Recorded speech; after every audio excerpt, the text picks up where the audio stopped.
ini sedang berada di wilayah Desa Anyar ya. Desa Anyar ini terdiri dari 10 dusun.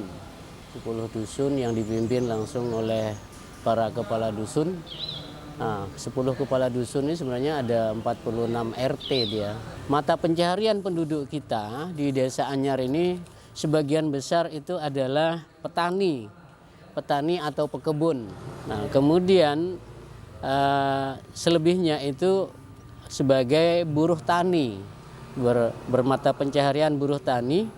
Terus ada yang sebagai buruh harian lepas ya. Kemudian ada juga yang bergerak di usaha dagang ya.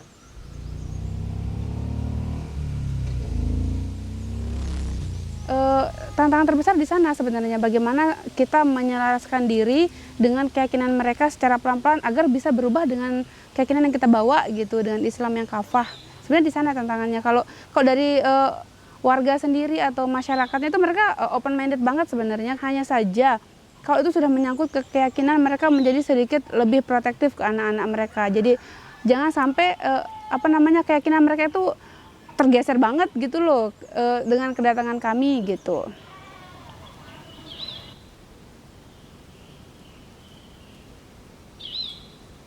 Kalau kita berbicara bayan secara umum, itu kita mengenal istilah watu telu.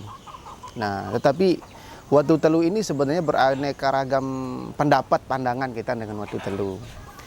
Bermacam-macam begitu kan. Tetapi dalam hal ini cukup saya simpulkan pandangan saya terhadap watu telu itu sebenarnya pegangan hidup sebenarnya begitu. Nah, karena warga kita di Bayan ini memiliki pegangan hidup tentang watu telu, itu sangat-sangat bisa dikatakan jauh dari nilai-nilai syariat keislaman. Nah, itu yang pertama. Kemudian yang kedua, kalau kita ngelihat di Bayan ini masih kental dengan adat dan budaya. Nah, sehingga terkesan begitu. Ini terkesan agama itu di nomor duakan lah begitu kan. Ketika sudah mengaku diri adat, ya sudah, itu sudah jadi pegangan hidup kita begitu. Jadi alasan masyarakat yang agak sulit menerima kedatangan kami menyampaikan dakwah Islam ini ya karena satu itu bertolak belakang dengan apa yang mereka laksanakan selama ini begitu. Jadi memang mereka itu statusnya Islam, tapi kewajiban-kewajiban kita yang kita laksanakan untuk ibadah kita itu mereka tuh sangat jauh gitu. Kalau kita berbicara proses awal dakwah, ternyata setelah kita berikan sentuhan, kemudian ada bantuan yang kita berikan, ternyata itu cukup mempermudah ternyata. Dan alhamdulillah sampai sekarang pembinaan itu tetap jalan begitu. Yang awalnya kemarin kita hanya fokus di Taman Bacaan Robbani, tapi alhamdulillah sekarang ini berubah menjadi PAUD Generasi Robbani begitu. Dan itu bagian dari upaya kita untuk memproses merubah kebiasaan-kebiasaan warga kita di Bayan saat sekarang ini. Nah, alhamdulillah PAUD Generasi Robbani kita pada saat sekarang ini, kalau pagi itu kita laksanakan program PAUD gitu kan. Jadi sistem belajar kami ketika anak datang itu diajarin ngaji Iqra dulu. Ketika sudah jam 8 mereka akan masuk kelas dan pertama kali yang mereka lakukan adalah sholat duha secara berjamaah. Gitu. Dan itu ternyata memberikan dampak yang sangat luar biasa. Aktivitas PAUD ini bukan hanya kita laksanakan pada pagi hari begitu. Kita juga laksanakan pada sore hari, yakni dalam bentuk majelis taklim. Pada sore hari itu majelis taklim, alhamdulillah sekarang santri kita di majelis taklim sampai detik ini itu sampai 60-an siswa. Dan itu berasal bukan hanya dari dusun Desa Ngerisak, Desa Anyar. Bahkan dari desa tetangga, ada dari desa Karangbaju, ada dari desa Lolowan, juga ikut di sini begitu.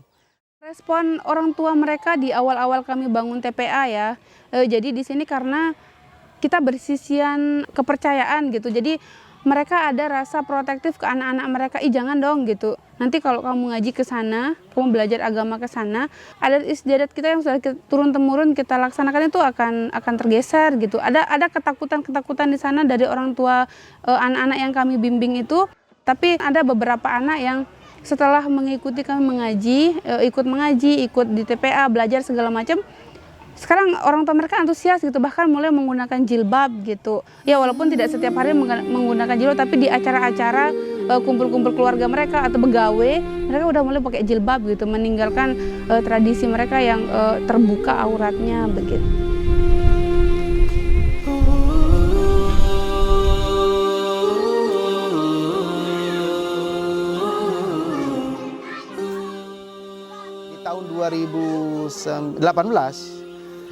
Allah kemudian memberikan teguran sekaligus mungkin solusi. Jadi tahun 2018 itu terjadi gempa dahsyat yang sangat luar biasa, yang diawali dari diguncangnya Bayan, kemudian diikuti oleh beberapa daerah-daerah di tempat lain begitu. Karena dengan adanya bencana gempa itu, kami dipertemukan dengan relawan-relawan yang memang sangat luar biasa begitu. Yang dalam hal ini ketika kita berbicara relawan, salah satu relawan yang ada dan memang kontinu pada saat itu adalah relawan ACT. Setelah gempa kami bisa mengenal kemanusiaan, kami bisa mengenal keagamaan, itu juga berkat teman-teman relawan ACT bahasa kami begitu ya. Itu sangat luar biasa memberikan pemahaman kepada kami.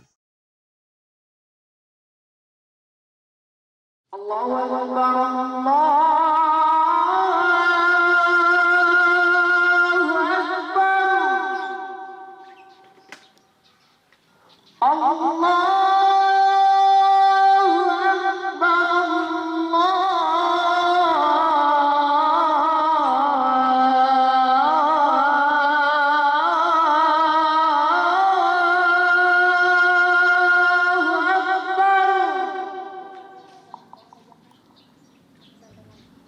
salah satu kebutuhan kita khususnya di Dasan Gerisak saat sekarang ini adalah yang sangat kami butuhkan itu kaitan dengan ketersediaan tempat ibadah sekarang ini. Karena akibat bencana tahun 2018 itu kami punya tempat ibadah, dalam hal ini masjid yang kami namakan Masjid Ali bin Abi Thalib Dusun Dasan Gerisak, itu rata dengan tanah. Sampai kondisinya saat ini masjid itu kami belum bisa bangun. Kondisinya sekarang kami masih sholat beratapkan langit. Maka ketika hujan itu sempat pada suatu saat kami sholat Jumatan hujan, hampir bubar kami.